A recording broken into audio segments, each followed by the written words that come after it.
Right. Kush is ravaging Sierra Leone. There are reports of young people harming themselves and others after taking the drug. Kush has led hundreds of youth to injure themselves, with others losing their lives on account of using the substance. It is evident that the law enforcement agencies and other bodies have clamped down on importers and peddlers of the drug. But those efforts have yielded little success. It is, however, clear that humans consuming Kush drug are at high risk of acting abnormally and even dying from the substance. The drug has numerous, street names. Some call it Bliss, Black Mamba, Blaze, Bombay Blue, Fake Weed, and Legal Weed. Of all the street names, two of them stand out: Spice and K2. Medical staff say about 90% of the male admissions to the Central Psychiatric Ward are due to Kush use. Police are battling to win the war against the drug. The Inspector General of Police, William Fayaselu, said the influx of Kush in the country has become a cause for concern, especially at a time when the government places premium on human capital development. Appeals Court Judge Justice Monfred Sise said the fight against drugs should not be left to the judiciary alone, but the executive arm of government should play an integral role. The substances are cheap and the youth are going in for them. With Kush use spreading rapidly like wildfire across the country, with ever younger users being exposed to it, tonight we shall discuss the drug and ask whether Sierra Leone can stop the march of this dangerous addictive high. My name is Samuel Wise Bangura and this is AYV on Sunday. All right, welcome. In case you're watching us on AYV channel 33, listening to us on radio, FM 101.7, or following us on all our different social media platforms, you're welcome. As always, we do solicit your views. Share them with us on the issues being discussed. All you have to do, move over to the AYV News Facebook page, drop your comments, drop your questions there. We would find time to go through some of them during the conversation. As always, I bring a star-studded panel of people who are in touch with the topics we always discuss here. And tonight we are looking at the threats, the dangers being posed by the use of the illicit drug, Kush. So on my panel, I have the country's Minister of Youth Affairs, Mohammed Oman Bangura. Good evening and welcome to the show, Mr. Minister. Good evening, Samuel. Good evening, Sierra Leoneans. I have the Executive Secretary for Sierra Leone We Want, Moses Moore Conte, Esquire. Good evening, Moses, and welcome to AYV on Sunday. Good evening. Thank you for having me. Ibrahim Kago, the Public Relations Officer of the National Drug Law Enforcement Agency. Good evening. Good evening, Samuel, and thanks for having me here. All right, Dr. Siddiqui Mansari from the Ministry of Health. Good evening and welcome, Doc. Good evening, Samuel, and good evening, viewers. All right. It's quite frustrating what we're seeing on social media. But from in the last 2 years, we've seen conscious efforts from the media raising concerns. Last year, the BBC Africa Eye launched an investigation into the use of Kush. We saw what that brought out. The documentary was done by Tyson Conte. And I spoke with Tyson when that documentary was done. I had an interview with him. And his expressions were very much alarming in the sense that what he got from the field and what he put out was a serious threat to the country. So I'm going to start off with the Minister of Youth Affairs. Unfortunately, this comes at a time when you champion our issues as young people, and we are the victims in this particular case. First off, what does this bring to the government? The fact that this is all over the place. Young people are losing their future. Young people appear to be that they do not have anything to hold on to anymore except Kush now.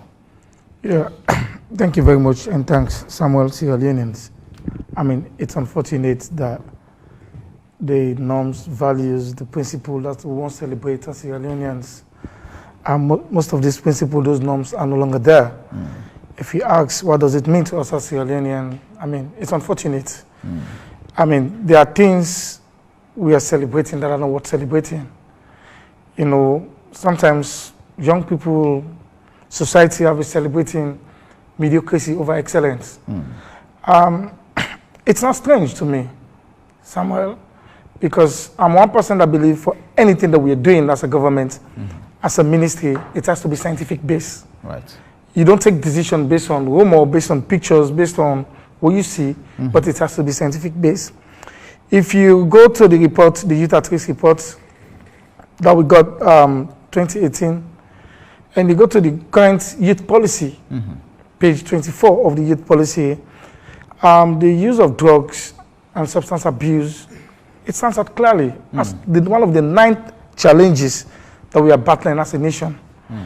And we've made tremendous efforts, like you rightly said, to see how society could accept this and how we should deal with it, and not to look at it from a government perspective. Right. That is to say, we as a nation, as a country, we have roles, we have responsibility from different facets. Our parents, our teachers, our media houses. Right. Look at this issue, let's treat it as a societal issue rather than just a youth issue. If we limit it to a youth issue, then we're trivializing it. It has a security threat. Right. It has a health threat. It has a generational threat too. So we need to come together as a team, as a society. We have our role to play as a government. It's clear in the policy. Right. Our investment development partners, what are we doing? If you're working on the youth sector, you should work with the youth policy. And it's no secret. Last International Youth Day, you had the UN resident coordinator telling you this policy happens to be one of the most consultative and the most participatory policy in Africa. If so, young people's voice are in that document to say the use of drugs, and Kush stands up there. 2 years ago plus, it stands out. Today, you're talking about Kush. 2 weeks ago, I'll tell about Spark 5. Yeah, so what we are saying, we owe it to our generation. We owe it to this current generation that you have a role to play. Mr. Moya has his own role to play. Our parents have their own role to play. Maybe the young people that you're seeing outside there with those videos, you think those are the threat. No. Yes, they are, but I'll tell you, it goes beyond that.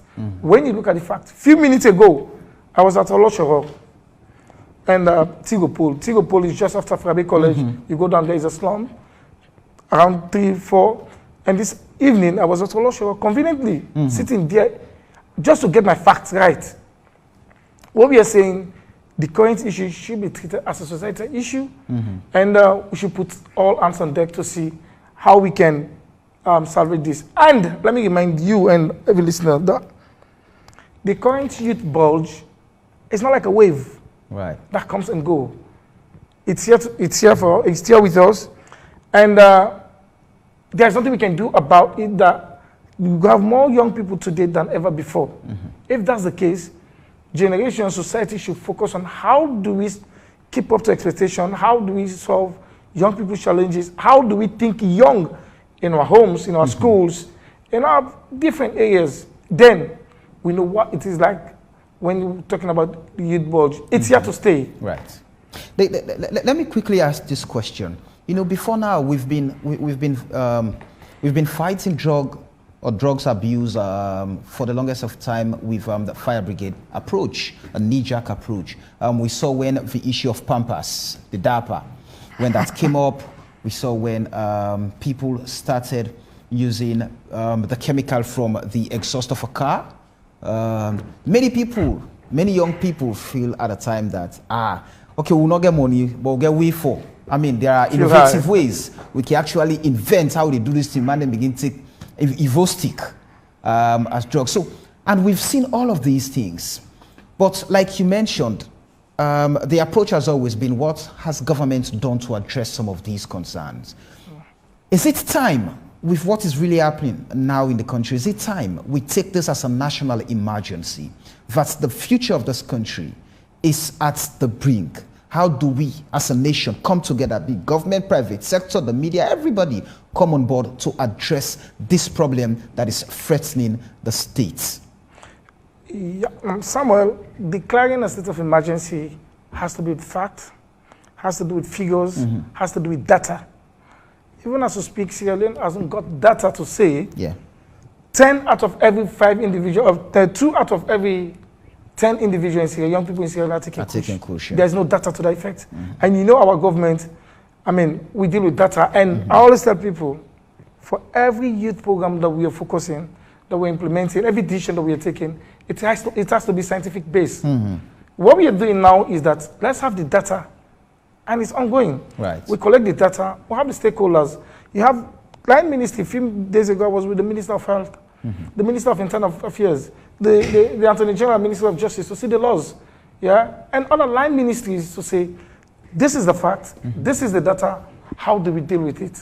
Then it but fits to declare state of emergency if necessary. Right. But unless we have the data, we have the scientific figures with us. What we are seeing on social media, yes, it's discouraging, it's appalling. I mean, no Sierra Leonean, no minister will sit and see what is happening now. You think, oh, it's a joke. But let's not forget, let's go globally. Let's go within Africa. Check the data. South Africa alone. There are some of these things we see on social media, young people explore. Some of these ideas, these creative ideas, they got on social media. Right. Yeah. So what we are saying, whether I'm declaring, as you ask, let's have it right. Let's be accuracy, let's have it scientifically. Let's have the data on our hands, and we'll do the needful. Okay. You know, I'm going to ask the technical operator that to just give us a video of some of the youth who fell victim of Kush. Whilst I asked Dr. Mansari, I mean, is there a clear understanding of what Kush is really? I mean, what are the chemicals involved in that drug? Do we know at this point? Thank you, Sandra. Once again, thank you, viewers. I'm actually Dr. Siddiqui Mansari, and I'm also the PRO of the Union Doctors Association of Sierra Leone. All right. For now, there are no specific evidences to show that these are the constituents of Kush. However, Kush itself belongs to it's an illegal drug that is derived from a plant that belongs to a family of plants known as cannabis. There are 3 broad categories or classes of this cannabis. There are many strains though. We have the cannabis sativa, which is this marijuana. Yes, and we have the cannabis indica, which is the Kush. Yes, and we have the cannabis hybrid, which is mixture of the 2 of them. So cannabis indica is actually grown in India and is being imported illegally to Sierra Leone. So the problem is cannabis indica, the one that's imported in Sierra Leone, is a synthesized cannabis indica.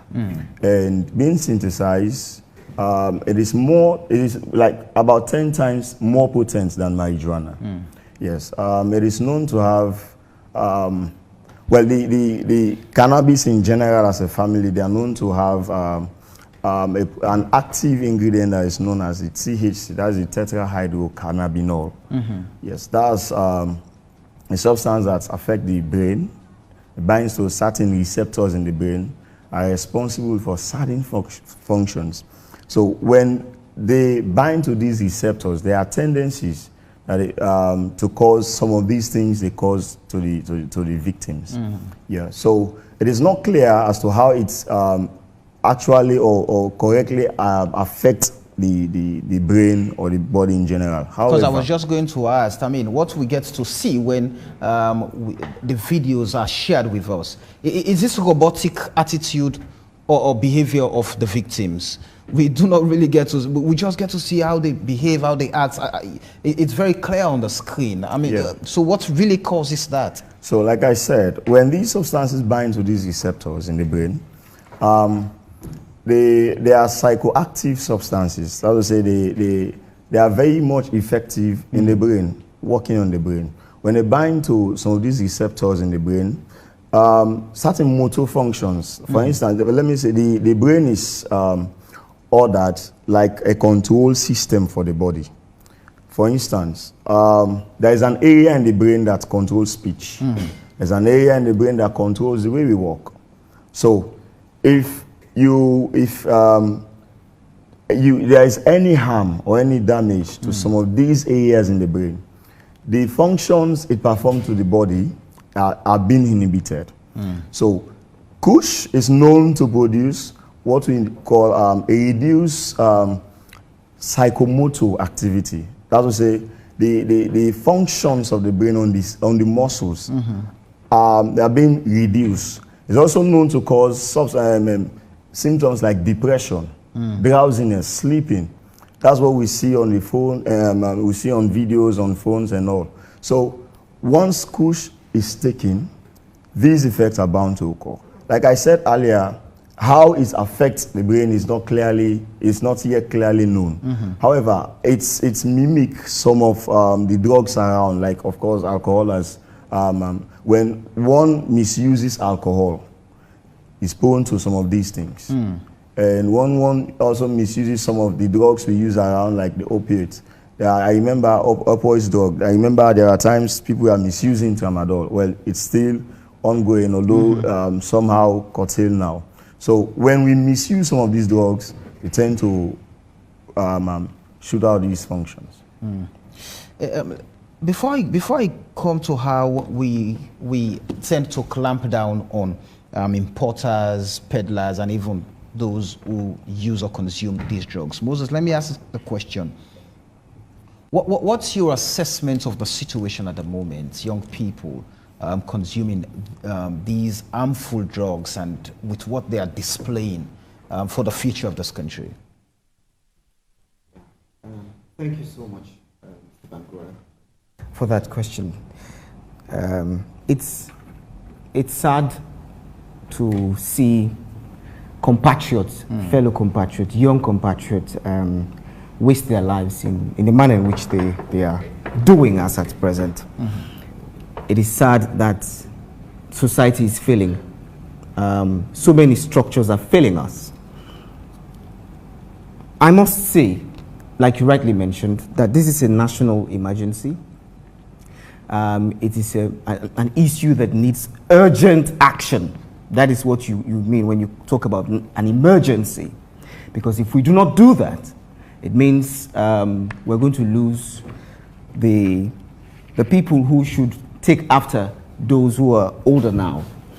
And I must dare to say that we are in the African Youth Month, and in the African Youth Month, we have a lot of things we're looking at. The 4 E's and the H. H has to do with the health. We have to do with education, employment, entrepreneurship, engagement, plus health. Health is crucial. That's why we're here talking about Kush and how it is affecting young people. And the fact that it's causing problems, it's affecting the well-being of young people. It's affecting how they think and how prepared they are to lead the nation. It means it's a problem. Aspiration 6 of Agenda 2063 is clear that the agenda for Africa's development has to squarely focus on development of its human resource. And it is relying heavily on its youthful resources. Now, come to Sierra Leone. A huge chunk of the population is made up of young people. Now, assessing the situation. And if we have a lot of these young people take to drugs, if we have a lot of these people take to drugs, it means we will not have the good professionals who will be there in our hospitals. We will not have the good professionals who will be there in the forces. I mean the army and the police. We don't have sane people who would even take responsible positions like the minister is taking today. So it's a problem. It's something we have to take action on immediately. I would also say that the law is clear on all of this, and this is why they must invoke. You don't need data to take action on this. Just before we get into the law, before we talk about the law, Moses, have we really understood what really pushes young people to take to these drugs? Because before now, many would attribute it to the economic crisis across the country, the globe. But looking at people who have jobs, also taking to drugs, I mean, people who are considered to actually secure us taking to drugs, then what really pushes people to go into taking drugs, especially the Kush now? It's serious, and I had to note causes of these things. What would be the push factor? Why would somebody take to drugs at this material time? Right. Now, we have established that depression is real. Depression on every front. After the coronavirus came, a lot of people were at home. You know, many people wanted to take certain things that would make them forget the suffering. And one thing I also want to state is, people are suffering a lot. No matter where you are, even if you are earning. And I tell you, the videos we've seen, the sorts of people we've seen are people who probably do not earn that much. Okay, the videos we've seen of forces, people in the force, and you see those that have come out clearly. Also, well, you have that particular category. There are others, young people, where because of peer influence, maybe they've not been properly engaged. This is where I also say that the civic education department has a role to play. How are we involving the fact that we're having these emerging issues? Drug is now an emerging issue. How do we ensure that in the civic education curriculum, we have something that has to do with teaching the young people the effects of drugs? Now, the doctor will agree with me that if you start to take drugs when you're not 30, when the brain is not fully formed, you affect your whole being, because you affect the effectiveness of the brain for you to think well, for you to act well. And if somebody who is young starts to take drugs, as Kush, at a very early stage, you destroy what you call your central nervous system, which you need to respond appropriately to things around you. When the central nervous system, which is like the powerhouse of the whole body, which controls the body, which sends sensors, which makes you to respond appropriately, is destroyed, then you will not be able to act. Frustration is on the increase. A lot of people are frustrated, no matter what they do, no matter the station of their work, whether they're working or not. Unemployment is on the increase. This is a problem, and it's not just in Sierra Leone. A lot of other areas where when we do research, you search about these things, you find out that when people are unemployed, they don't have things to do, they go and sit somewhere where they're idle, they take to these things. Peer pressure. We should not allow our young people who watch movies to take certain decisions for themselves. So like the minister was saying, I agree with him, parents have a role to play too. Society has a role to play to ensure that they keep on conscientizing the young people to refrain from taking drugs. We must heighten education on the effects of these ones. Like medical, I was speaking with some people from the pharmacy world, how they would come together, the people who are professionals, go to schools, because now let us catch them young. Go to schools, talk to them about the effects, because to them it's like, I am enjoying my life. You know, it's bliss, man. When man not taking 1, 2, 3 things, it make man think fine. You know, it's beyond that. That's what their colleagues tell them.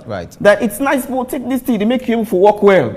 So whether it's for sexual pleasure, it's for any other thing, it make you walk fine. But they do not know the effects of these things. So our medical practitioners have a role to play in that, to ensure that they educate the young people as to the dangers of taking these very dangerous drugs. Let me quickly hear from Ibrahim.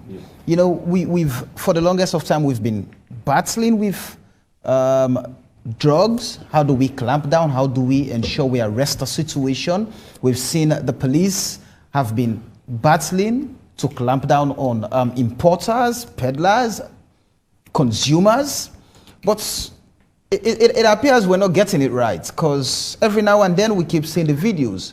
We keep seeing even those in the force, even those in the police force that should arrest are taking the drugs. So what is happening? What are the laws saying, first off?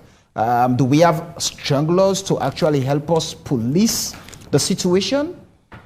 Yes, Samuel, I think the laws, the current National Drug Control Act of 2008 is very, very clear when it comes to the issue of drugs. I mean, the law provides for 4 schedules, that is prohibited drugs, risk drugs, and then inhalants, and then high-risk drugs as well. For those prohibited drugs, for which Kush falls into one, like Doc has already mentioned, one of the active ingredients there is the THC. I mean, if it goes through any laboratory test and it is proven that, yes, indeed it has THC, if it goes to court and that individual is found to be a trafficker, it is very, very clear. Section 7 of the National Drug Control Act calls for life imprisonment. It's very, very clear.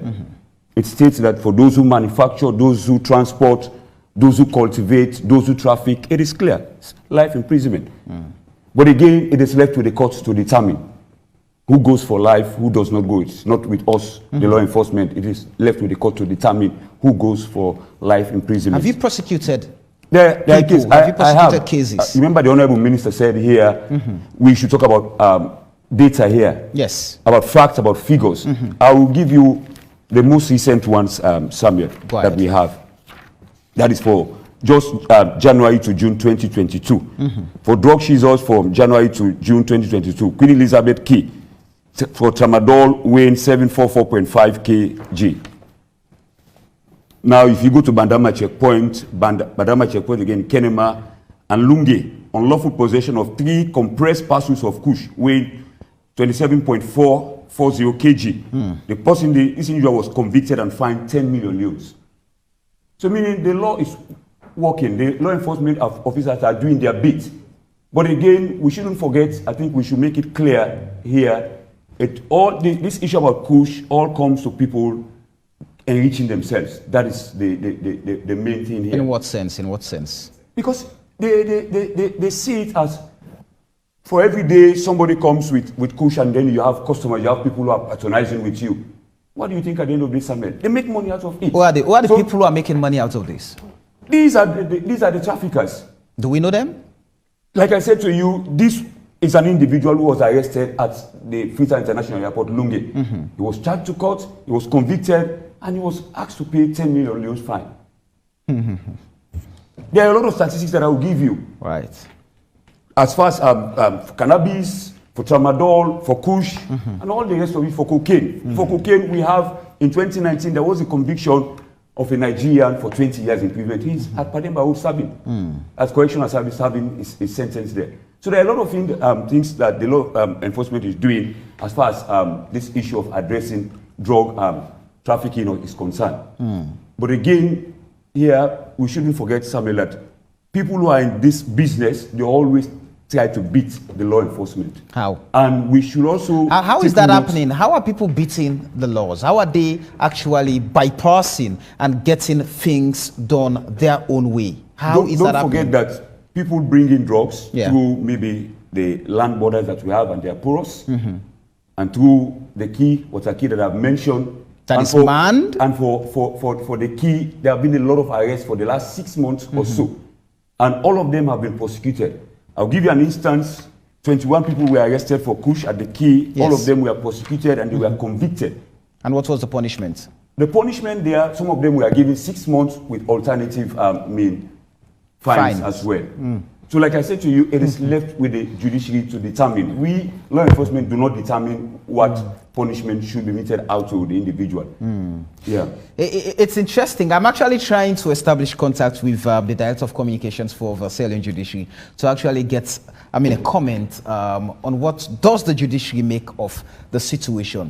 Because if this is anything to go by, it means, because if the other day the appeals court judge, Justice Monfred Sisi, was saying, we should not leave the fights to the judiciary alone. The executive must come in. But if the institutions set up by the executive, now he's saying, wait a minute, we're doing our part. We're making arrests. We're taking people to court. But, the punishment from the courts is nothing compared to what these guys are making. So it means, Thank let's God we have in continue our midst the to Honorable fight. Minister. He will tell you that government is doing all within its power to support the judiciary. And as I speak to you now, maybe in the next few weeks from now, there will be a public destruction of drugs that are in the custody of the courts. This is how far the law enforcement or the Minister of Internal Affairs has gone in approaching the Attorney General's office or the Director of Prosecution's office, and even the Master and Registrar. They were all involved in coming together and asking the court to give, the powers to the Minister of Internal Affairs with the law enforcement for the destruction of these drugs that are in the custody of both the court and the police as well. That is how far we have gone. And as I said to you, for a few weeks from now, this will be done publicly. The media will be invited for them to witness the destruction of these drugs that are in the custody. Let me bring in the minister. This is very scary in the sense that attempts are being made to fight this menace, but not all the different institutions that should do the fight are not on the same page. If we are getting these culprits, taking them to court, and we're not actually getting what we need to get from the court to serve as a deterrent, to get people to just flee off the crime, it's worrisome. And I know off the camera, you and I have had conversations about how this is going and what is really happening to our young people. Of course, you've gone ahead to tell me about marshmallow, acetone, and all the different components of Kush and how it's affecting young people. So with all of those efforts you are putting in to really get an understanding of the situation and how to tackle it, what is happening with this? What's your take on the fact that we're taking people to court and the judiciary, according to Mr. Kabo here, is not helping us? Yeah, thank you very much again. Like I said initially, it needs collaborative efforts, collective efforts. We set our interministerial committee a couple of months ago, and I'll tell you the reason why I made mention of the judiciary, the Ministry of Internal Affairs, the Ministry of Health, and the Ministry of Youth Affairs to sit and just change the way we're doing things. The reason I remember initially I told you about our laws. Right. If you handle somebody with one bag Kush and given an alternative form of punishment to say, you can go for 6 months or you pay 10 million, man, and you know the bag, the cost of it. Right. It's over 50, 100, 200, 500 million, and you find that individual just 10 million. It's sickening. I'm one of the whistleblowers, by the way. Right. Yeah. You go, they are facts. You arrest, they do their job, I do my job. That's why we said these are societal issues, yeah. And thank God he has given you data to say, of convict, of done X, Y, Z. But even the laws in this country needs to be reviewed. Certain laws, right? The Criminal Procedure Act. I have always asked for this. And when we're making measure, my brother, Mr. Moya, was telling me, look, young people are depressed. Young people are no job, but let's go beyond that. Let's go 20 years ago. The war ended 20 years now. 20 years ago, October. 18 years, the war ended, and the TRC program ended 2 years after. Those minors that came to Freetown January 6, they were 13 years, 14 years old. Today, at 20 years, they are 36, 32, 31. We had the data. What did we do with those young guys? I'm looking after them, tracking their progress, how society accepts them. How many young people go back 20 years ago every year presidential pardon? Those young people, society found out them, and nobody's there to check the progress. What are they doing? How are they accepted in society? That's why I'm asking that. Let's do the need for society. I mean, there are certain things that we just need to change. We can't continue doing the same thing and expect different results. That is to say, if we know, as it is now, just somebody bring in a bag of Kush that has a tendency to kill 500, some from fact I'll tell you. Yeah? Whosoever, let me say this, anybody who take Kush in the past 5 months, 6 months, and the bad thing is when you're into it, you come in, and they come back. That is to say, you become addicted to it. Trust me, for you to come back, like come back to zero to say no, that's the most difficult thing. Because if you're supposed to take it every 2 o'clock and you do not take it, you start feeling in a way that you think the entire world is going against you. You just have to go for it. There comes seeing the health aspect of it. Let's don't criminalize. I always tell people this.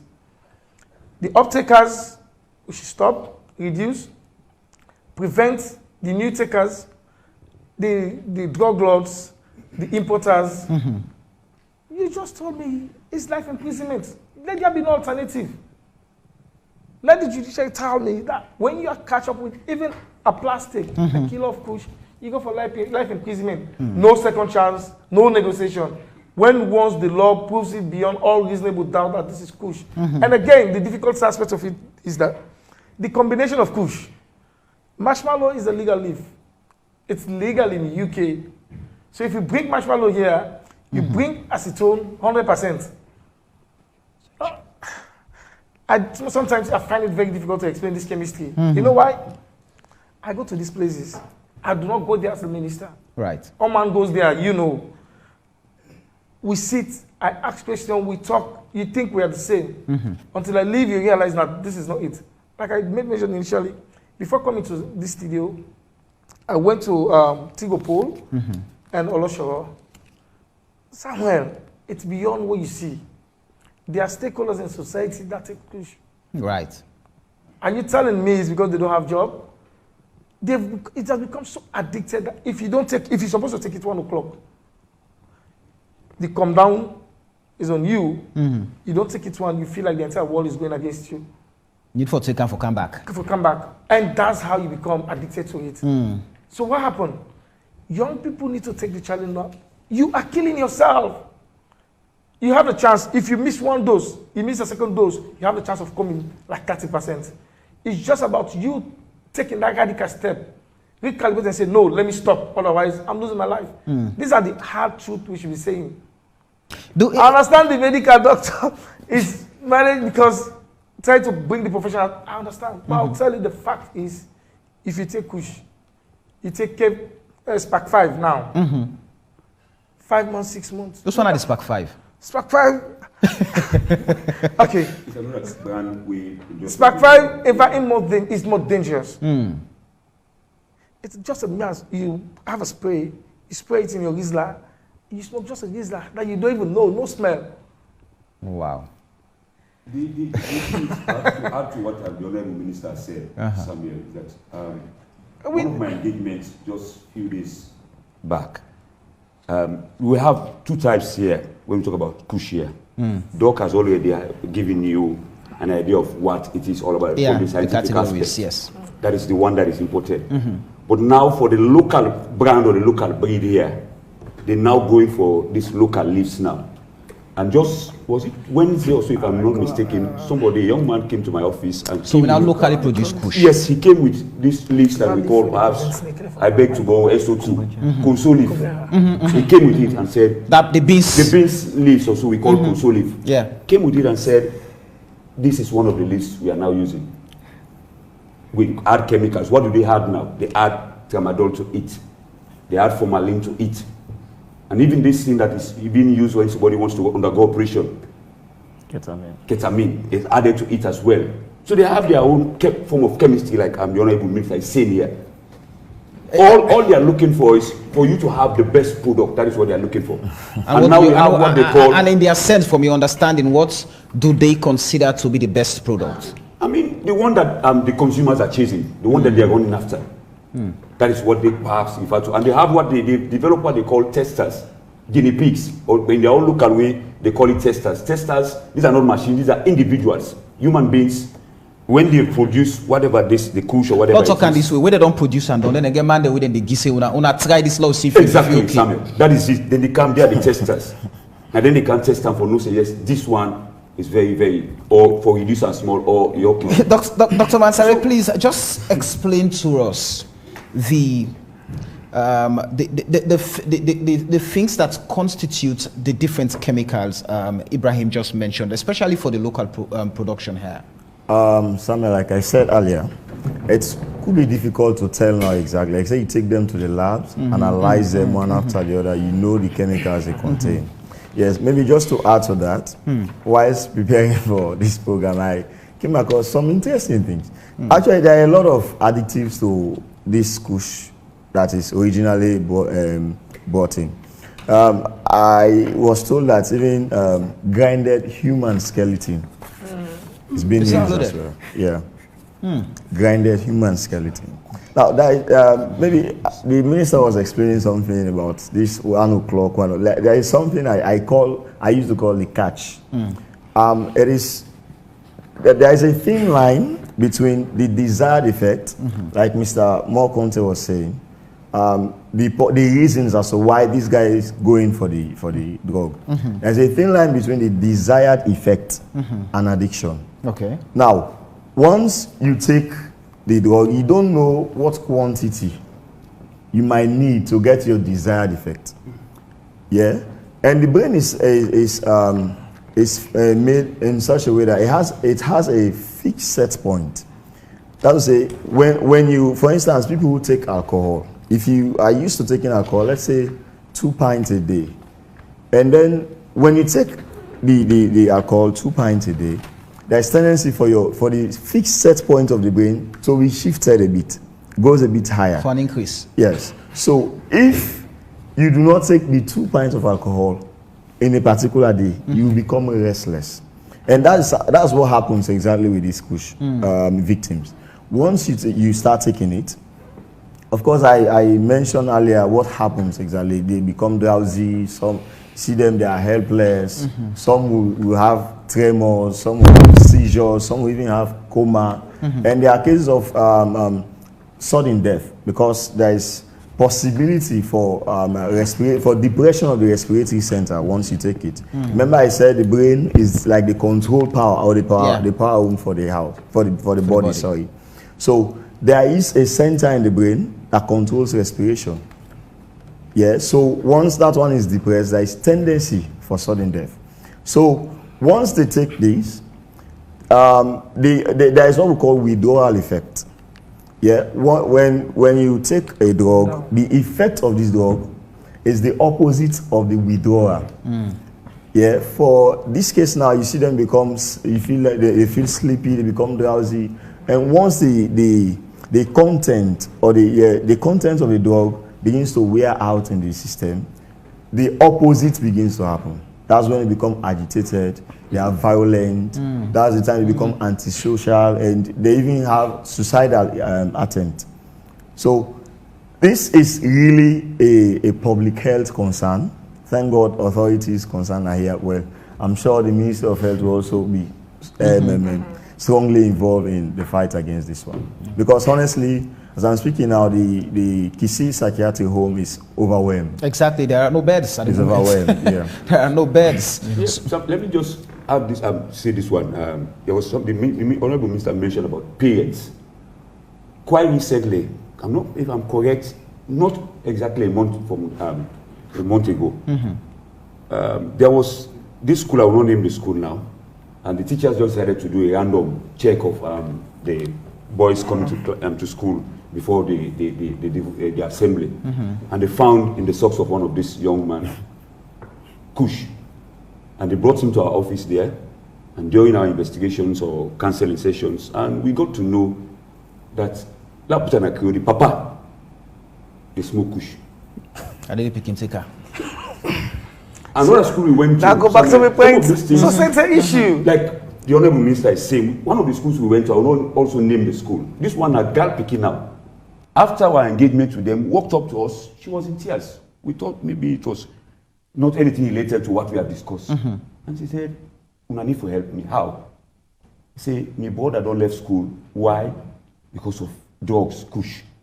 The daddy started off with cannabis. And the boy now exceeded the father from cannabis to Kush. So these are the problems we are faced with. That parents, bad example of parents in front of their kids, they smoke in front of their kids. They send their kids. Yeah. When you see a young man in any of this school, an ordinary take water, working with it, a concussion did it. Not to water. A mixture. Good number of them. And you know, I mean, sometimes I always say this. My worries, yes, I'm worried about these young folks that you're showing. Those rich kids, you think they are coming from rich home, well-to-do home, and they've been into this. Samuel, go to universities. So we need a society, like let's just recalibrate. Let's stop the blame games. Let's take responsibility. Right. Then try to listen our one person they want picking at the community the menam, yeah. But of late, these people don't even talk to their kids. They don't care about how you come to school, how you go to school, how do they visit your teachers. I mean, you ask your teachers, how me picking behave, how this, because the current youth board, young people are so curious for explore. Exactly. There are certain things where you add up to this. If I cut in and if you take 3 hours, again, they are all different things. So society get to accept them and say no, let me change for protect this generation. Yeah. Otherwise, this is like the generation of curiosity.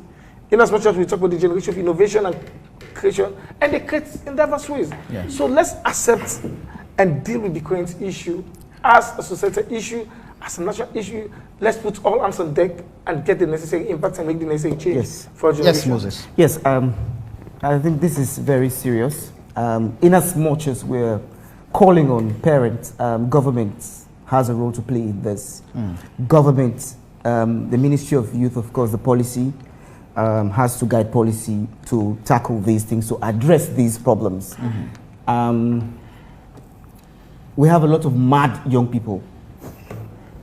Today, when you look at the streets, you see a lot of mad young people passing all over the place. This is a concern.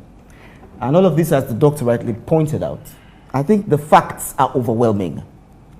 Dr. Naheem has said a lot about this. A lot.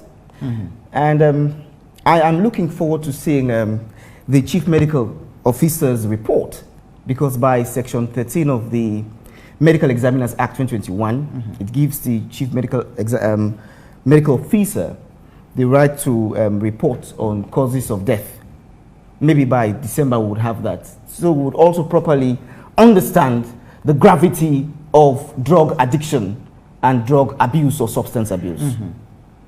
Now, as we speak, the Pharmacy and Drugs Act of 2001 also throws a lot of weight, to fighting substance abuse and drug abuse. Now, when you look at the pharmacists, they deal with drugs. That is their own specialty. And that is where I say, at this time, when we're dealing with this crisis, the pharmacists are also very crucial in this, because they understand these components well. Section 48, let me read verbatim from the Pharmacy and Drugs Act of 2001. Right. It says, no person shall have in his possession, without lawful excuse, proof of which shall be on him, any opium or Indian hemp of any species, that is the SPAC 5, the Kush, or description whatsoever, or any residue thereof.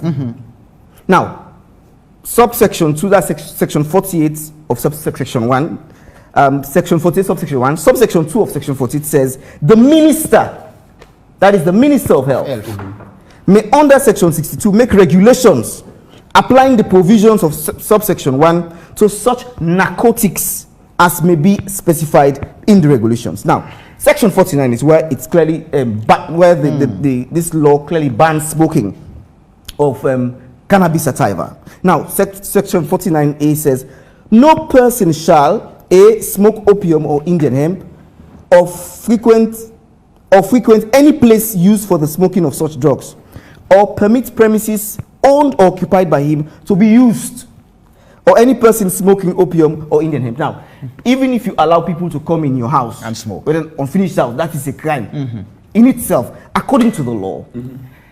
So the law is clear, and that's why I'm also looking at this time when we're celebrating African Youth Month, with these things emerging, the Minister of Youth must urgently engage the Minister of Health. We should see strides. We should have a national conversation on this. We should see how we engage ghettos.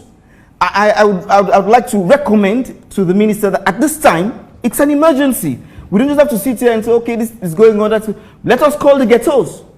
Let us call them. Let us have a conversation. Let us have engagement on this one. again, well, you I am saying, talk about the ghettos. Just quickly, you talk about the ghettos. Yeah, I just want to close in on this. Go ahead. We're seeing a lot of checkpoints. Okay, every night when you go in, you see. Sometimes I say the checkpoints are too many. Needless to me, I see. You know, if we could use these bodies to crack down on ghettos, this is an emergency.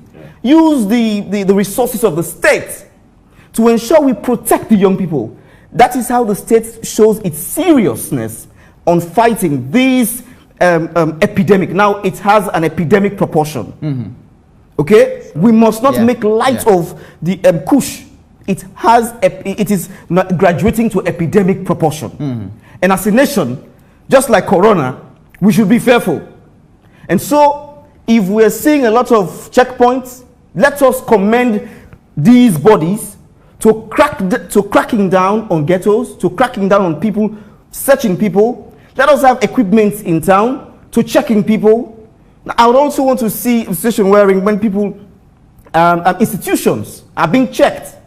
Now, there are effects to even the economy. When you have a lot of people taking it, who are working, who are people who hold very important briefs, they don't think right. They go sign wrong things. They work in ministries, like we rightly mentioned. Now we have agreed to the fact that it's not just those who don't have jobs. Now, that becomes more fearful. Imagine for a second, a policeman who is supposed to enforce law and has gun, a soldier who holds gun, who is there to protect lives and property, and we have established how this drug and there's also the possibility of having medical doctors, lawyers, journalists, taking Kush. I jokingly, my brother said that. Well, now he said the game has caught the army officers, the policemen, the market women. It's like the game would probably catch maybe medical doctors or even lawyers. But then I will not get onto that. But then this is serious, right? Because if we get to see people who are holding gun, we're getting to elections. We need to check these things. This is why I say this is a national security threat. It's not something we should just play around. I expect that government must come out with a very strong statement at this time to ensure that. Now, it was impressive that the military took that action. Impressive. But we need a very strong statement from government to criticize it, to put things in place, because we are not safe. People become trigger happy. We ask the question why. But they not do things they're supposed to even shoot people. Someone just in fact shared a video with me of a military personnel holding a gun and of course suffering from Kush. You can imagine. With people. Samuel, like I agree some of these things my brother is saying. You made mention of the effort that we are making as a government. I'll tell you, I'll bet you no government has ever engaged young people than the current government. Every chiefdom, we just finished the Tonkolele declaration, that reached out to every chiefdom, every community, from the private development partners. Let's watch the youth at Rick's project again. On that, you have UNFPA, you have UNDP, you have FAO championing it. It will surprise you to know that even when I went to Kigali a couple of weeks ago, I went there with two young guys that been into drugs that decided to change, to have these ambassadors. We went to Kenema, where this young man that has been like a notorious, I don't know name what he has been doing. He decided to make a U-turn. And the UNDP country rep said, yes, he should be an ambassador.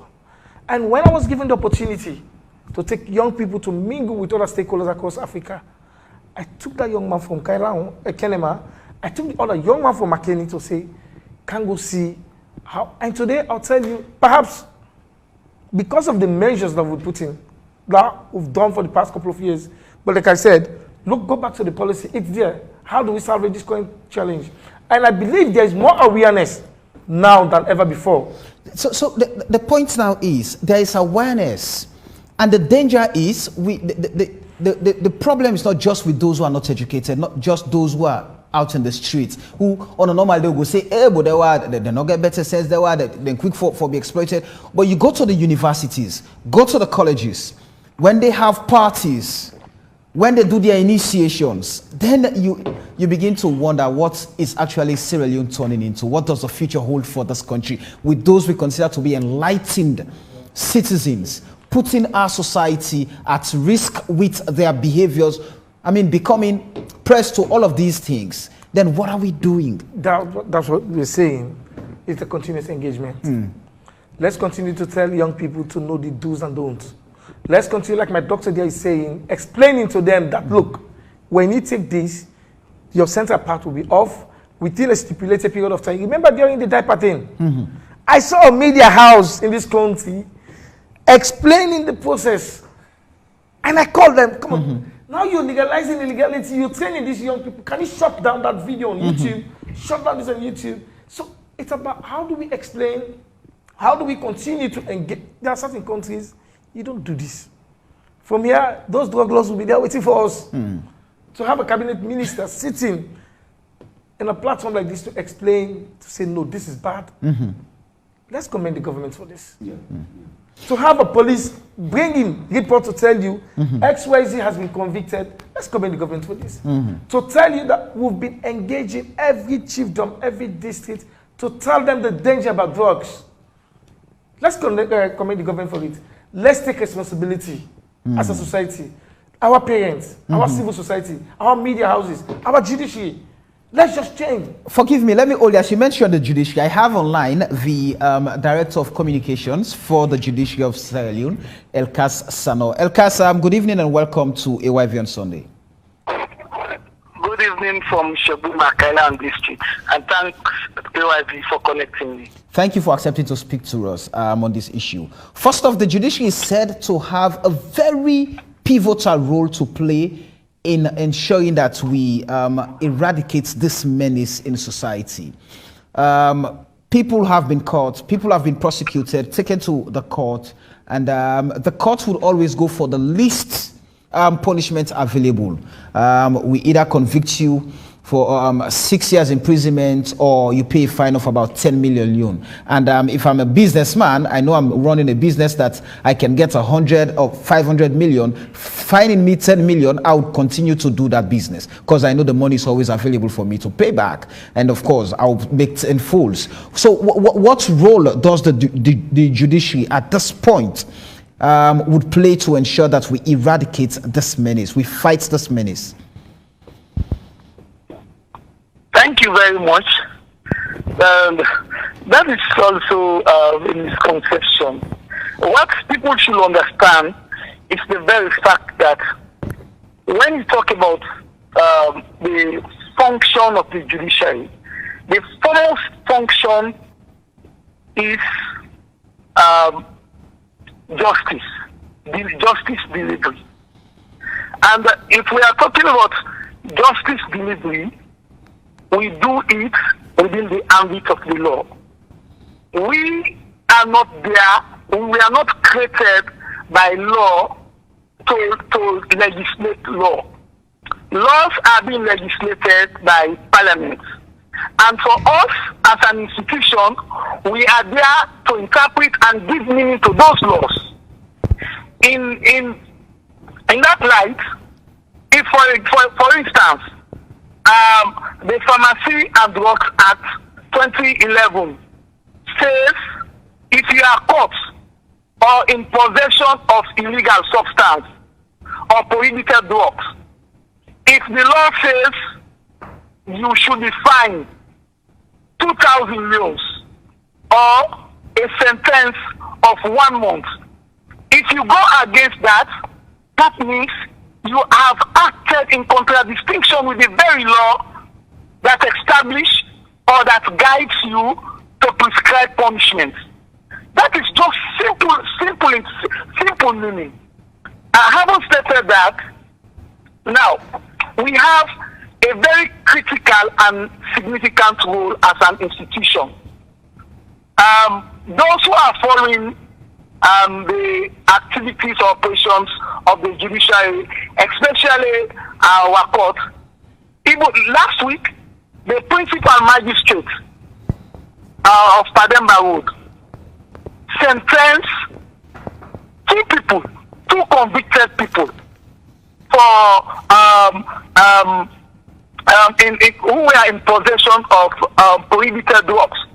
They were charged. The police charged them, or they were charged under the Pharmacy and Drugs Act.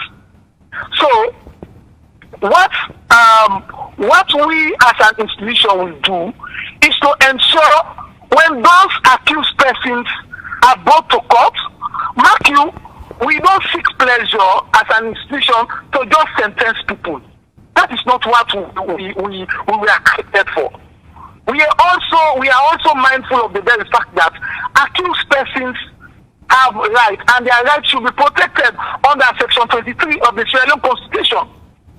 So therefore, we also want to give confidence in not only the accused persons, but also the state or those who are bringing cases before us. In regard to the Kush, what we are doing as an institution, we want to see a sanitized environment. We want to see a healthy environment. So therefore, spirit trial is one of the things we are embarking on. When police charge to court, we will ensure those matters are speedily tried, and we conclude it within the expected time frame. Elkas, let me ask this question. So fundamentally, we are aware that the functions of the judiciary is literally to interpret and punish lawbreakers, to interpret the laws and punish lawbreakers. But looking at what you've just mentioned, the sanitization of Sierra Leone's environment at this point needs every hand on deck. How then do we ensure, Ibrahim here from the National Drug Law Enforcement Agency mentioned, there's a provision for maximum punishment, which is lifetime imprisonment, but we're not going for the maximum punishment. We're always going for the least punishment when we're dealing with these issues. So what is informing those decisions if we actually want to put a stop to this menace in society? Okay, we have the magistrate court, which is court of first instance. When the police charge, we look at what is before us. We are not court of social media. We are not the court of public opinion. The judiciary is a court of law and court of fact. Therefore, if a police officer has charged an accused person, Mr. A, of in possession of prohibited drugs, let's say that punishment says, or that particular provision says, you are to fine 2,000 euros and sentence 1 month. That is just what we'll go by. Having stated that, there are certain provisions that says you allow it to go to PI, that is preliminary investigation. Then it comes, the magistrate commits it. The magistrate will only commit that particular case if there is sufficient evidence or an overwhelming evidence to do so. Without which, the evidence, if there is any iota of doubt, the magistrate will be left with no option but to either discharge or acquit and discharge. But if there is overwhelming evidence and it falls within the jurisdiction of the magistrate will look at the threshold of the evidence, and at the end of the day, if the magistrate thinks in his wisdom there is evidence enough to convict that person, so be it. The magistrate will be left with no option but to convict in line with the prescribed law. That notwithstanding, if it's for PI, preliminary investigations, the magistrate, based on the overwhelming evidence, will commit it.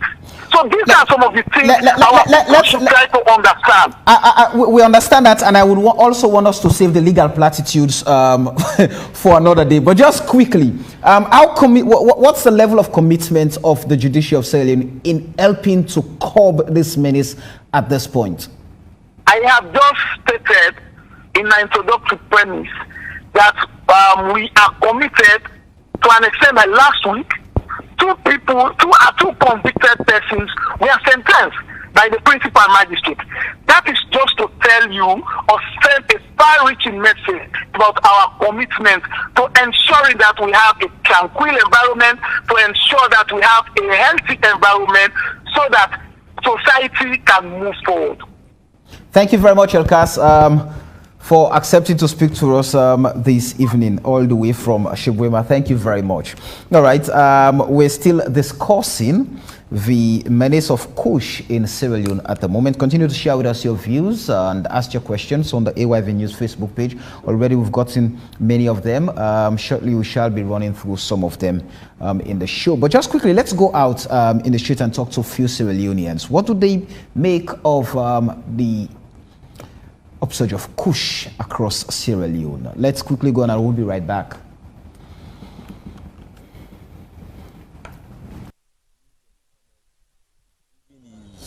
State personnel, we hear it on social media. Yes, we watch media, you see police, soldier, they all involved in Kush now. And we the youth there, it make we become so lazy. So like I believe saying I one thing that the way the poor with society now. This Kush don't they bring problem to we the youth say young man them, sports people there, other people there. We no go find, you go send bad message to picking and back who they born for country man. All about this life. I rest the land way for it, but who pass any other thing with them and we know. But what they say, we say the trainers, players, they know me are there against that bad. You mistake at the pull you in my camp and punish you, I defend punishment for you. Because really, the education for be the youth man, the ambition and the aim. Education, na broad term, not to pass for a college no more.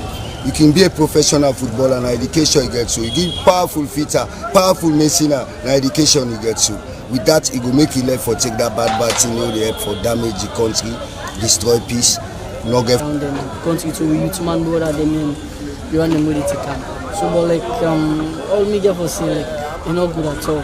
Because like that's the most, you're not good and we try for like at least slap up our government and let man and let them just stop and cause like me and let me say my society and around my own side because they don't say Kush not good and like more like I hear man and say they make them this, they make them that, but like all I know you just still live by yourself, you do something positive. So like all I can say like let man them stop because like even if you get something what you do, you know say in a country, you know, easy country, tough. So like you can get you one, you get so there's a lot of places like you able to make you 1 turn to 2. So like you engage yourself in something positive. Like all I can say, let we just try to stop this Kush stuff and the advice all because like na negative stuff. So you know, all I can say like let we just try and stop them. Kush na losses, then Kush na damage, Kush na theory bread. Because some of we company girl where they take Kush, you go see the body fine, it fresh, it fine for look, you get fine woman body. But when you put hand pan Kush, between 4, 3, 5 months, you go see don't okuru. That na losses for her, not to benefit for you, the woman where they take her. No matter how you body big, as you begin to take Kush as a woman, you dey drop, you dey go down, you dey do some kind way where you need get boundary for no man where they use you now. So long as you want to take Kush, any man when near you, the tendency there for they go use you. So tell for small money, for anything, where we done there, that na rough life you live. And when they live that rough life, you okuru, you change condition, you lost your value as woman. In the first place, Kush not give me in me on side. Kush not get any inspiration. The only time are you as an artist we can get inspiration now we can sit down at a quiet time, yeah, or listening to something very inspirational. But like not to the intake of Kush they give person inspiration, right? If you not an artist or another underground artist, the best way we can get inspiration for make you do stuff them, you can wait at a quiet time. you sit down, think, yeah, that they give you a vivid inspiration. Forget what you need, the kind of lyrics, then the vibes, then what you need to put together for make a song. But like not to go and take Kush the good inspiration. So that's not just a negative perspective within them. Yeah. We always see the negative part of Kush because we see the side effects where they get to be young brothers and sisters that are there. Then they sleep in the street, left bed for bullet on. Then they walk on the street, left the main line, go inside gutter. So that alone, now the side effect that we see. And that is how we say Kush not good. The government now they rule. And majority of them, they see what's in the go on now the country and for majority suspect they tell us the Kush of itself. So me what I can say to the government because I'm not good advice. I just try for talk to them, try for put stop to this particular thing because as they say the youth are the future leaders of tomorrow. If they don't carry them here now they destroy the youth. I believe say in the future we not get no future leaders because for now Kush don't destroy all the future leaders then for now. So let them just try for put a hold to this particular thing. Let them call Kush. That's me for say.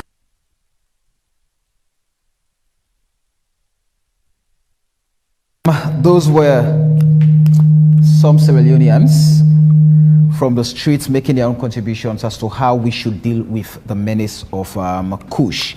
And they've suggested, let me just run through a few messages, but also we shall shortly be joining Tyson Conte, who did the BBC Africa High documentary on the use of Kush across Sierra Leone. When we establish contact with Tyson, we shall have his story, what actually pushed him and what was his experience doing the documentary for the BBC Africa Eye. So many messages in already, but I think we've established contact with Tyson Conte, the guy who did the documentary for the BBC Africa Eye on Kush. Tyson, good evening and welcome to AYV on Sunday. Okay, I think we've lost him there. When we establish link again, we'll definitely bring him in. This Kush business, not to talk, you need action and consequences for those concerned. Usam Conte is saying that. Ahmed Kamara is saying, media houses, have you guys followed up with the said container that was allegedly there with drugs? You guys should also try to hold government accountable by giving us unbiased news or feedbacks. Interesting. Amana Sanusi saying, Ministry of Health needs to also do something about this situation. It is known that this Kush is used on donkeys and horses for them to have power years back. That it damages the body parts, liver, gut, brain, and kills them. Okay. Lloyd Banks is saying if government wants to stop drug trafficking and drugs abuse in Sierra Leone, they should implement stiff laws in every border crossing area, including the airport, because since I was born, I had never seen a bag of drugs flying up from the sky. It is the authority who work at the border crossing areas that are responsible for the arrival of every drug in the country. And I believe that when we start attacking the borders, we will know how to attack the problems in the country. Yoki Musa is saying, I think the government needs now to legalize marijuana because it does not create an impact on the young people like how the Kush affects the young people in the country. Interesting. Is there any law or laws that prohibits the use of this kind of dangerous drug? I'm sure that question has been answered already. What, if yes, how effective has this law been enforced? What is the next step to tackle this dangerous drug in Sierra Leone? What has been the role of the Minister of Youth Affairs in Sierra Leone towards the drug? Has the minister been sending sensitization messages to the youth? If yes, how has he been doing that? This Kush is really destroying the young generation of Sierra Leone. Government must act to eliminate this drug out of the country. Positive messages must be sent to young people to avoid taking Kush. Government should take immediate effect, immediate action. and call this an emergency issue. This is not good for our country. It is a situation that is damaging the future leaders of the nation. Sanusi is saying, Daniel Kamara, I will not go through that message. There is also an advantage of smoking Kush over marijuana. Kush has drastically reduced abusive languages and fighting from the perpetrators compared to smoking marijuana. Interesting. Abdul Kabo is saying, if you are young and unemployed and frustrated, the probability of you doing drugs is highly likely. You promise them, okay, we're not talking politics here, please. Let's just address the issue. Our authorities are responsible for drug trafficking in the country. They are talking more than how they work. Since the boy started smoking drugs in this country, I have never seen a magistrate sentencing someone to 5 years imprisonment for drug trafficking, but they can sentence someone who steals a bag of beans to 5 years imprisonment. What kind of crime are we fighting in Sierra Leone? No youth will take Kush if it is not in the market. So stop the importation of Kush, then the problem would stop. The Kush is in every corner of Sierra Leone. Somebody is saying. Ali Samura is saying, please, Samuel, Minister of Youth Affairs, needs to pay attention to the car wash. Those places have been turned into drug cartels, especially the car wash closer to the National Stadium. Okay? Al-Haji Majuba is saying, Samuel, first off, all we ask help from the Most High. But truly, truly, the issue of drugs and the misuse of, this is quite confusing for me to understand, please. The new direction promises to transform our young people, youth lives to education, but they've destroyed them. Okay, Mr. Minister, I guess you should tour the entire country and do massive sensitization. Our colleagues are dying slowly. So Ikatu is saying, we've seen top government officials protecting suspected containers with drugs. What does this tell you? Abigail Yawa Stevens is saying the Kush is like the Buga challenge. It is killing our young people and their future. They are even mixing it with formalin. It's really alarming. Some of our politicians are the pushers of these harmful drugs, and they themselves and some of the security personnel are taking it. It's very alarming, and actions need to be taken before we can't get full up with Chris Mandem. Kush the Chris, we young man and woman them. Quick one. I'm going to take at most 5 more messages. Unfortunately, we have so many of them, but time would never permit me to go through all of them. Mr. Kaduazaki saying, the excessive intake of harmful drugs by young people in Sierra Leone is worrisome. Many young people have destroyed their internal fabrics, all in the name of drugs consumption. That is why the rate of madness is alarming. More should be done on community outreach programs. Samuel, I would challenge the man in the studio that the Nigerian citizen who was sentenced is no longer in Pademba Road. The man is in Nigeria. And if you don't believe me, Samuel, let him give you the full information of the Nigerian, and you contact the director of prison to produce the prisoner if you will find him there. Let me tell you, some of these men who come defend the law, they are the same people who break the law, trust me. The abuse of drugs in the country is very rampant, especially tramadol and Kush. Young people are consuming it every day, all in the name to feel fine and for sexual purposes. The law enforcement agencies should do the needful by securing the crossing points in the country. Dr. John Idris Lahai posted last night that he has confirmed source from within the ranks of Lungi Airport that airplanes, flights do come in the late nights, and their men in uniform who guard those things. Abigail Stevens said this current state of affairs is very alarming. Are the politicians sincere about themselves? The Kush is giving them cash. That is killing our innocent and vulnerable people. Let me just take a message from Dr. Freddie Lawson from UK. We have so many messages. Time would never, like I said, permit me to go through all of them. Robert would find time to discuss that. The approach to dealing with the drug issue as described will not address the problem. It's very lightweight and doesn't seem to have any effect, making wild comparisons to what is happening in other countries are unhelpful. The situation in Sierra Leone might be similar but not identical. The authorities must have a radical approach to solving this problem before it escalates rapidly out of control. The effects of self-harm is what they are concentrating on. This can all change dramatically when these affected people start using their condition to inflict untold violence on the population. This is not a joke. A zero-tolerance approach must be instituted ASAP for both dealers and users all over. If that's not done, there could be trouble ahead. That from Dr. Freddie Lawson in the UK. He's a lawyer. We have hundreds of messages. Unfortunately, I cannot go through all of them.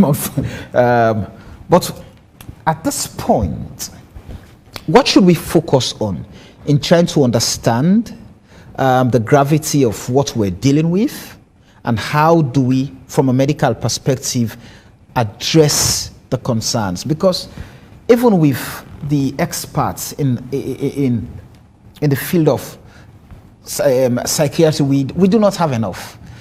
We have Dr. Jallo and his deputy there, but when you go to the facility is almost full. We do not have beds, and from what they've told us, about 90% of the male patients admitted there are there because of Kush. So how should we, what should be the immediate steps in terms of understanding the science? How do we address the science and, save our young population, Doc? Yes, so I think possibly we need to invest in laboratories and see how best we can analyze the substances in these Kush components that are moving around. The other thing, something I almost forgot to mention, is that something we most of us do not know, or a lot of people do not know. But let me just say this now, probably if youths where they take Kush go here, they go understand me well. Go ahead. Now, the Kush will take, or the Kush will take, and not just the damage, also you brain, your central nervous system, no more the effect. Now, when you take the Kush, whether by smoking it or by inhaling it, it go in your lungs. And when it go in your lungs, it go destroy the protective mechanism them where God don't put inside you. And as a result, it exposes you to a lot of recurrent chest infections. Yeah, we see them almost every day. Most of them can not. At times, after we cannot treat the medical aspect, one we would think say they actually disturb them, then we send a psychiatric home, probably for counseling and psychotherapy. So it disturb your lungs, because when you take them in, like I say, they destroy the protective mechanisms in your lungs, but they help you for clear out some infections and where they come. Also, there is possibility for exposure to risk for cancer. I will not be even. I'm not going to even be surprised if less than no time from now we begin to get youths coming in with increased incidence of cancer, be it lung cancer now, cancer at the GI system. Because when we take some of these things and get something we call carcinogens, they are prone to causing cancer. And one thing I want to make you know, if you are watching me now, there's what we call in medicine genetic cloning. This is not the possibility for you get a trait inside your family. We know they show up until you subject yourself to certain stimulus. For instance, someone they get madness in family, but the madness not will show up until you subject yourself to certain drugs them like this Kush, the tramadol, and the marijuana where they are around. So that somebody take up and not affect them one day. Normally say you said you can't take her, you go scot-free. However, also we get no two individuals are exactly the same. No two, even identical twins, they are not exactly the same. They might be similar, but not exactly the same. So some people may take the Kush and they may go for some time with no effect.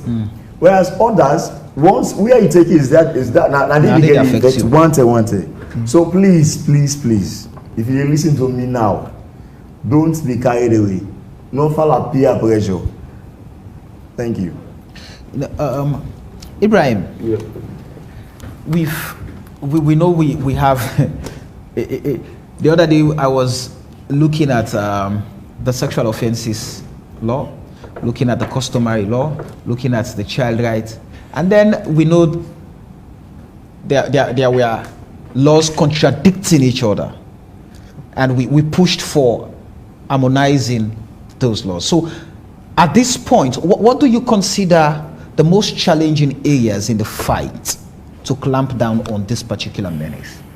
Well, I think, Samuel, there are two laws when we talk about drug offenses or drug-related offenses. We have the Pharmacy and Drugs Act of 2001, and then we have the National Drug Control Act of 2008. But by law, if there is any conflict between the two, there's any issue that has to do, looking at the two laws, the law makes it very clear for the current law, that is the 2008, has to take precedence over the order. Meaning, for instance, if somebody is charged to court, and looking at the evidence, I listened with rapt attention when El Cassano was making his case. For instance, this individual, this Nigerian that I referred to, yes, was charged with trafficking. And it's very, very clear under Section 7 of the National Drugs Act, if that individual traffics drugs into this country, he should go in for life imprisonment. Not any form of, any other sentence or whatever. It is very, very clear. But again, like we say, there are two laws. Right. It all depends on what is presented. But it's very clear again that if there is conflict in any of these two laws, the 2008 Act will take precedence over the other.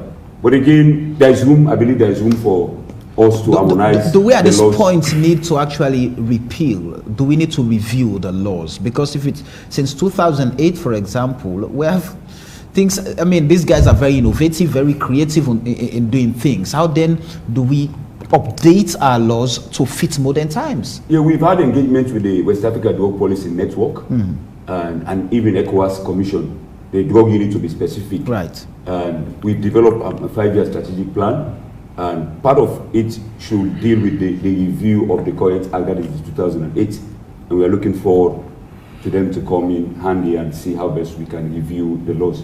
Even His Excellency the President, he made reference to it in one of his address to Parliament in 2018 or thereabouts. So we are looking forward to ECOWAS and West Africa Drug Policy to come on board and help us. So besides the laws, the agency is comfortably situated to fight this menace? Well, it's challenging for all of us because we have been reaching out to young people, more so those in school, to see how best we can help them. And again, it begs for us to know that even these young people, some of them are still having these things around them. So again, it becomes challenging for all of us. But notwithstanding, we are still reaching out to them, and we believe that they will listen and then they'll take a decision for them to stay away from it. This is a societal problem, Moses. You go, I mean, if the stories we've had, I mean, you go to the home, it's like we they go to a different community, they will see one par, they send in small picking for go buy cigarettes. Then already they introduce them. So you come on also a family outside.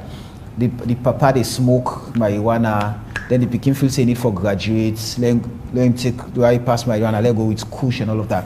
But it comes back from the home. From the home it goes to the school. In the school there is also a teacher who teaches, but not only the academic work, but the teacher is also smoking Kush. And it comes to, so it appears it's a vicious cycle we're going to struggle with for the longest of time. So how do we address, how do we tackle these things? Because it's a societal problem. Sure. Rightly put, it's a brilliant way you've just put it. I must admit, I believe when homes fail, the nation faces a colossal collapse. values are ingrained in homes. Right. Values of honesty, values of living right. The first point of socialization is the home. We all agree that's where people get to know. You have to have courtesy, you have to show respect to people and things like that. So the home is crucial. So as we speak today, parents should also have a responsibility to look, to monitor their kids, to monitor their youths. It's not because somebody has passed 18 years that will make that person above monitoring or discipline or what have you. So parents must continue to do that. What we've seen is we've seen a neglect of parental duty for both male and female children, and this has affected our society. You see now girls are getting into it when they get into their certain businesses for their homes or what have you. So parents are not, again, the homes are not setting pretty examples. And which of you now, from the state, from the home and what have you, the state is what controls everything. That is why the state has a stake in this, because the state can make regulations that can force even people who live in their homes to be responsible. In some states, they have a whole ministry for homes. For example, if you're not taking care of your kids well, the environment in which they live is not safe. They come to you, they take your kids from you because you're not being responsible. Sometimes they even take you to court for that. So we need to ensure that at every step of our path to progress, we set these things right. We have to intensify civic education, I must say, as a way to address this. Education, we have to go back to these primary schools. We have to ensure that the curriculum. I am happy that Mr. Tutange is now leading the civic education curriculum, which I believe should start very soon. So we should be big on educating the young people on the dangers of these things, like I mentioned. So it's a way we will be able to tackle these things from the embryonic stage. Laws, we have to be brutal. We have to be very brutal with these guys.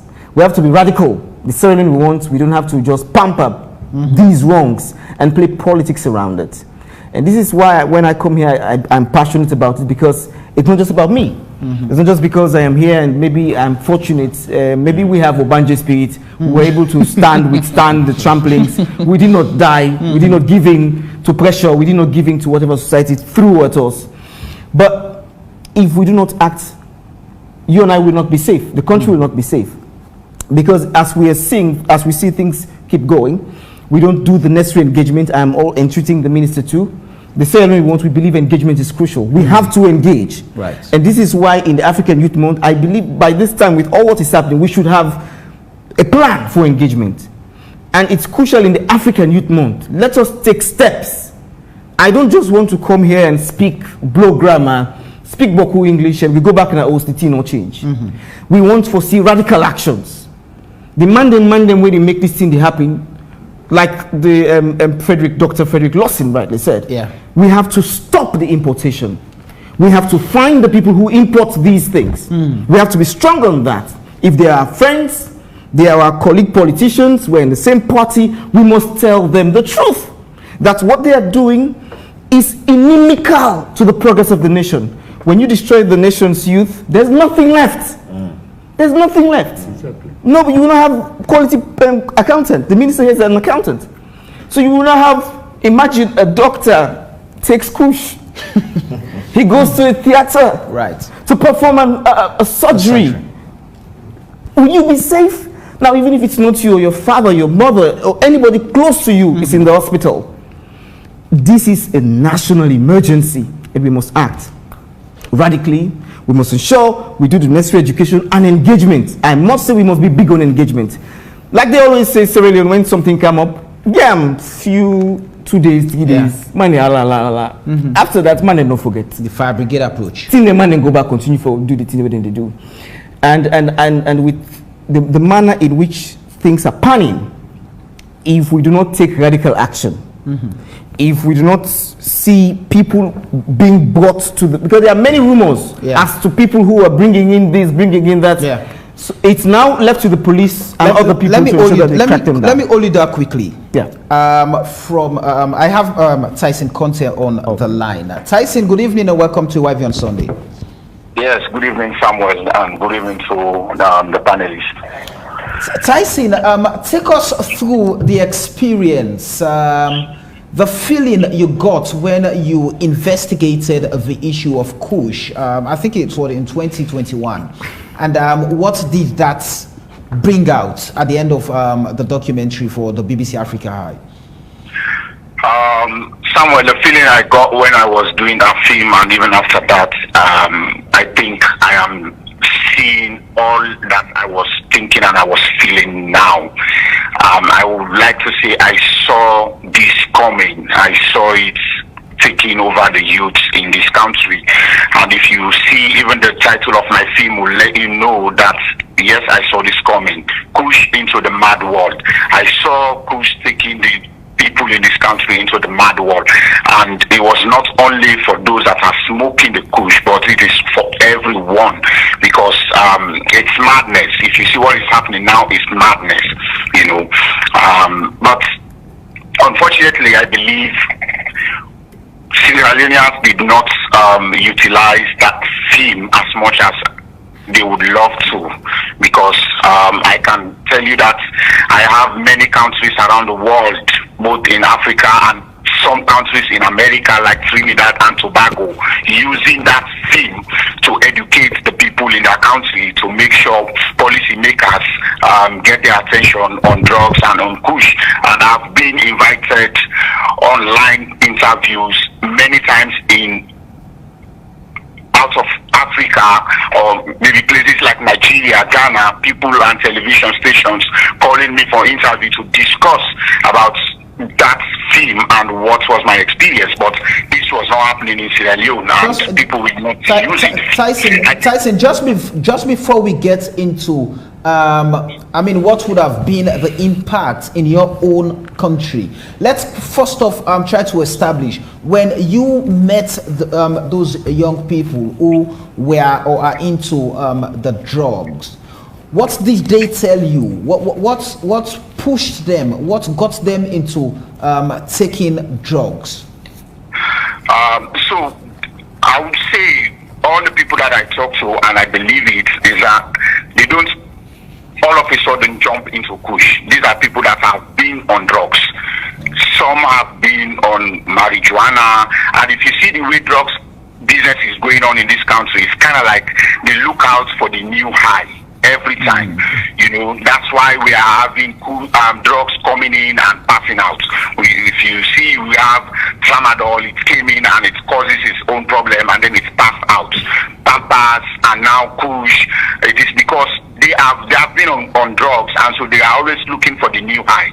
Once this new high, this high is not effective or potent anymore in their system, they start looking for another high. You know, so this is how all the Kush people have been. I can tell you that it is rare to find any single Kush user who will tell you that I never took any other drug. I started using drugs on Kush. That's not the case, you know. So you have to go back to when they start using drugs and what brought them to drugs. And a lot of them will tell you that they start using drugs because they will tell you, I don't have hope, I don't have a job, I need to do something, and the only way I can feel better is when I am high, so I need to be high all the time. That is why they gave it the nickname. Some call it Mr. More, because the more they take it, the more they feel the high, and they forget about the troubles, they forget about their struggles, and you know. But I saw that Kush is different from the other drugs they have been using, and they didn't realize it, and now it's taking them into the dark place, which is affecting everyone, and it's a threat to the society. Everyone can attest to that.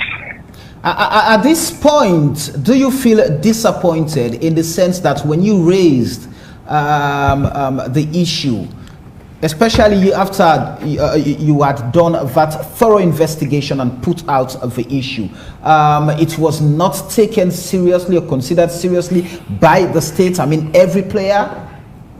Yes, I feel very disappointed. I told my editor at BBC that because I was kind of like communicating to him around what is happening in my country, and I told him over and over again that I feel so disappointed. I feel that my efforts and the effort of all the people that work on that film, the risks we took to go out out in the night and film in those cartels was all in vain, because I did that to make sure I blow that whistle, and that policymakers, the government, all people that are involved can step up and try to put an end, or at least mitigate the spread of Kush. But at the end of the day, it is getting worse, even beyond my imagination. And so it's a disappointment, because it was risky going out in the night to cartels, to meet people, film them making the Kush in their own way, in their own industry. And I can tell you that is why Kush is fastly spreading. They have their local industry. They manufacture it now. You can close the borders. You can close the Wataki, the airport. These guys have their own industry now, and they manufacture Kush in their own way and sell it to people. And that is what is really causing the problem, because they don't have the proper mechanism to manufacture drugs. So they can just use whatever they think that when they mix it, this can bring high to their colleagues. That is what they mix. They have their own way they do it, and they sell it out, and it's causing problem. So it is very difficult to stamp out, because they now manufacture it in their own way. So even if you close the routes, then they can just turn to the one that they manufacture within the country. That is the problem. What would you profile as some of the recommendations that would help to curb this menace, having gotten that experience when you were investigating this menace? What would you profile some of what we should do right now? Well, that has to do with a lot of things, with the government. It has to do with NGOs. It has to do with individuals, and I think it has to take multiple approach in trying to curb Kush. The law enforcement part is there, which is very important and it's needed, but also there must be some ways to bring out the people that are into Kush. I will tell you, some of the Kush takers or users are actually victims. They're actually victims, and you need to bring out ways to get them out of it, and also to try and cut the chain, because there are people that have not taken Kush, but they are prone to taking it. So you also have to think about them.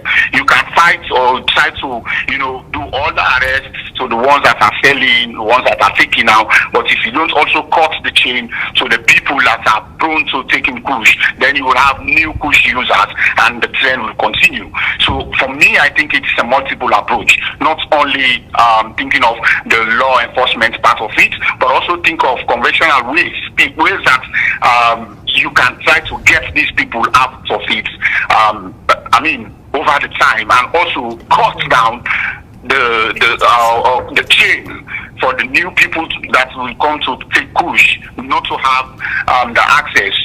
Change their minds. Tell them sensitization, awareness. Tell them what is the effects, what can happen to them if they go into this drug. And I would say not only focusing on Kush, because like I said earlier, these people are not all of a sudden come and take Kush. There are people that have been on other drugs, and they are progressing as the drugs high is progressing with them. So also we have to focus on other drugs as well, because the people that are using drugs like marijuana, like tramadol now, that are not into Kush, these are people that are prone to join the Kush stream. So we also have to think of how to cut that chain from those people, and then also like what the job that Piaro was doing in my film, trying to go out to those communities, because you have communities around this country that are actually the community that when you go there, you see it, and you know that yes, this is a community that is prone to drugs, Kush, and all these things. And Piaro was doing a very good job. I commend him for that, going there, talking to them, establishing contact, and then bring out people. Unfortunately, if you watch the film, there is a lady that I was talking to, and she was telling me how her friends had died behind Kush, and she doesn't want to die. I'll tell you, she actually died behind Kush few months after the film came out. Thank you very much, Tyson. It's been a pleasure. Few things, Mr. Minister, that Tyson raised in his submission.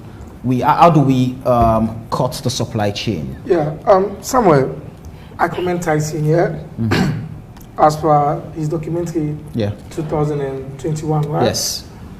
And like I said, I commend him, but at the same time, let's give credit where credit is due. The policy, the youth policy, 2020 to 2025, the consultation of the youth policy gives us a clear picture about the challenges young people are facing in this country. One of which has to do with drugs and substance abuse. Yeah, it's as a result of the research, the consultative ways they went to got the youth policy. And when you go to page 24, we've identified the problem. What we've done as a government. Yeah, the same 2020, September 2020 and the 2020, we recruited a consultant, Henry Tabawa. You can't take that away from her. Sierra Leone Lives Matter. We did massive engagement, pay media houses, sell out the dangers, the challenges of young people taking this substance. And apart from that, because it's in the policy, that's why you see our partners, they are implementing the policy. We are here today talking about this substance abuse because government has made tremendous efforts that we need to do more. Yeah?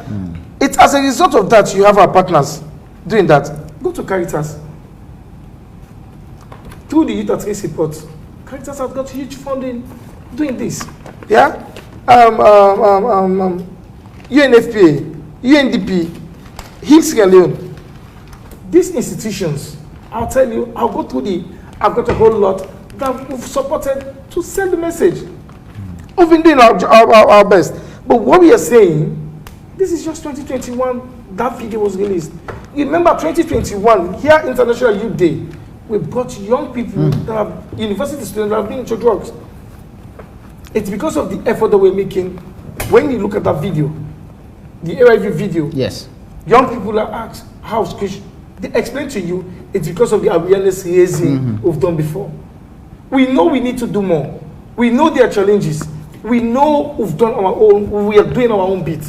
What we are asking as stakeholders in society, we all have roles to play.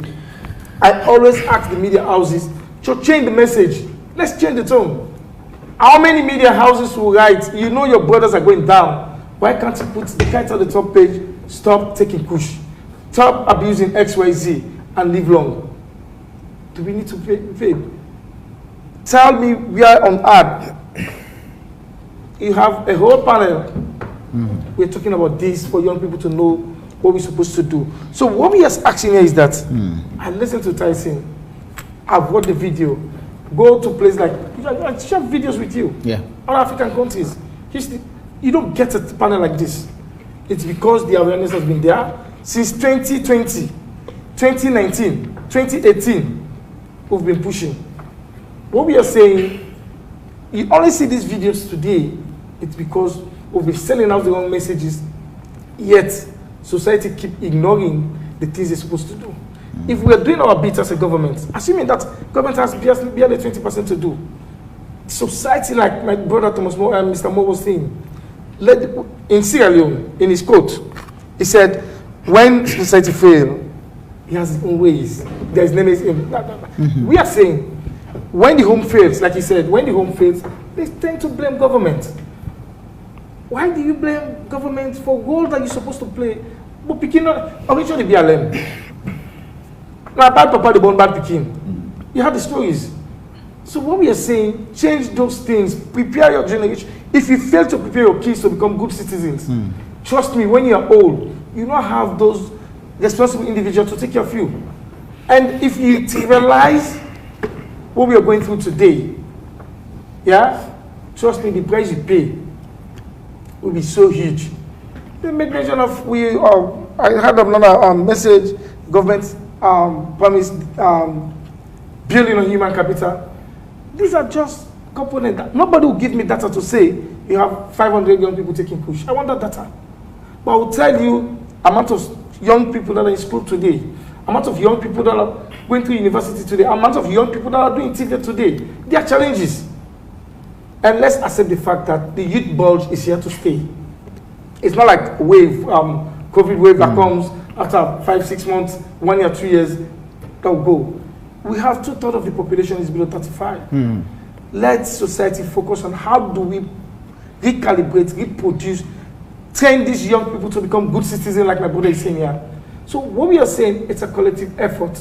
You had the young man from Elkas, from the judiciary, just by watching that, oh, there's a panel discussion going on that needs to intervene. That tells you how responsible our government is. Otherwise, it's always Shabima. So say, no, let my voice to this discussion. We need to do more. We've done so much, but society needs to take responsibility. We all need to take responsibility and fix the challenge where we're going through today. All right, gentlemen, we have a minute each for your parting shot as a way of reformating way forward. What's our message to our fellow young people, and how do we address this? I'll start off with you, Dr. Mansare. Thank you again, Samuel. To my fellow youths, I want to advise we do our best to stay off this Kush and any other drugs. I can remember vividly whilst I was doing my rotation in surgery, there was a patient brought in with severe head injury. When we tried to investigate what actually happened, this guy had taken Kush at Wellington. He walked all his way through to Aberdeen Bridge. That's From where Wellington? he fell off. From Wellington. He fell off all the way. He walked from Wellington all the way to Aberdeen Bridge. He fell off the bridge and he was brought in with severe head injury. He actually died. He did not make it. And most of the accident cases that come in at Connaught, bike accident, most of them when we investigate, probably later we get to know that the riders were on Kush. Probably was on Kush. So please, if you love your life, I want to beg you, do your best to stay off Kush. Thank you. Thank you, Dr. Masari. Mr. Kabo? Well, I want to send a message to colleague law enforcers for us to step up. We have a lot to offer, and if we don't stand up to the test of time, we will have a society that will not be able to see the best of them in the near future. Right. So let's go by the books, let's go by the law, let's don't change the laws, let's work strictly by the laws and make sure that those who are arrested, those who are found wanting should be brought to book. They should face the full. Just in 30 seconds, I think earlier in your precursory remark, you talked about the porosity of our borders. What are the plans to secure those points? Well, we've had engagements on that. Office of National Security is taking the lead. And for now, there is a deployment at the Queen Elizabeth. They call it the SICOP project, for which ONS, the police, drug law enforcement agencies, Transnational Organized Crime, that is TOCO, we're all part of that project. Okay. And we also want to escalate it to the Lungi Airport and also border crossing points to see how best we can mitigate against the flow. Moses? Thank you. We need purposeful action. We need purposeful action beyond talks, beyond policy on paper. I always believe that as a nation, we can only do better if we prepare our young generation. The young generation, in them lies the key to unlocking what the older generation were never able to unlock. So we should prioritize that. And I must say at this time, we need collaborative effort. I was expecting that Mr. Abraham Kagbo should be working closely with the police. I don't know how they work together to crack down, to go down to some of these ghettos and do what is necessary. For the Sierra Leone, we want to believe radical action is the way to go. We don't need cozy actions, no talks. What I want now is to say, this is what we're going to do, and we would as the Sierra Leone we want, as an institution which we represent, we're ready to support any action that is about solving this menace, because we don't just want to be the few people who are sane, and we will not be safe at all. We would have the wrong people who would be in authority and who will get this country to go in the very wrong path. So that's it. And I'm happy that Mr. Minister is here. Yes, Samuel, let me just reiterate this. Under the office of the Chief Minister, Okay. we have over a couple of months ago, Yeah. like 6-7 months ago, the line ministry, the Minister of Health, Ministry Internal Affairs, all stakeholders. And now there's a draft national strategy for substance abuse management. We're still engaging. And in that draft, yeah, we're thinking about 3 components to cut down demand reduction, yeah, supply reduction, and at the end of the day, we'll try to reduce the risks and behavior. That is to say, we need every hands on deck. Yeah, what we are saying, you had the story of Tyson. If you take Kush because if you say stress, or because if you say society don't ignore you, you understand? You still, I always tell every young Sierra Leonean, if everybody they tell God thank you, me for tell God thank you 10 million times. Look at me for Musa Komot. They like today world sit on my table like this, tell you say no, you not give up my life. You always get a second chance. You always believe in yourself. That self-esteem say no. They go through so many. Anybody tell you say the path to success na a smooth road na lie. I tell people even for every college I failure too. All my friends them will all be there at college. They move. At the end of the day, even when they take me as stanchild, as in turn, don't be classmates as a manager. Yet I give up. Keep your heads up and no say. Now that one go you work towards them. If anybody tell you say that a smooth ride, no. So what do we say now that always do the needful. We parent them for land, for take care for picking them, teach them their values and the way then we don't teach you with mama them, so that once more everybody go responsible for your own destiny. Nobody, not government, not even you are the driver of your own destiny. Now you get your vehicle. Right. Yeah. On that note, I tell everybody, thank you. At the act that if you grab my money, you just grab say you post Facebook, stop Kush, stop drug abuse. You know the impact they make. So the act that we all get a responsibility. Follow we send the message. Follow we change the story. Thank you. All right. Thank you very much, gentlemen. It's been a pleasure having all 4 of you here this evening, and to all those of you who watched us on TV, listened to us on radio, followed us on our different social media platforms. Thank you very much for being part of the conversation. In case you missed a part of this, a repeat of it comes up on Thursday, 10 p.m. But a fresh edition of the show AYV on Sunday returns, same station, same time next week.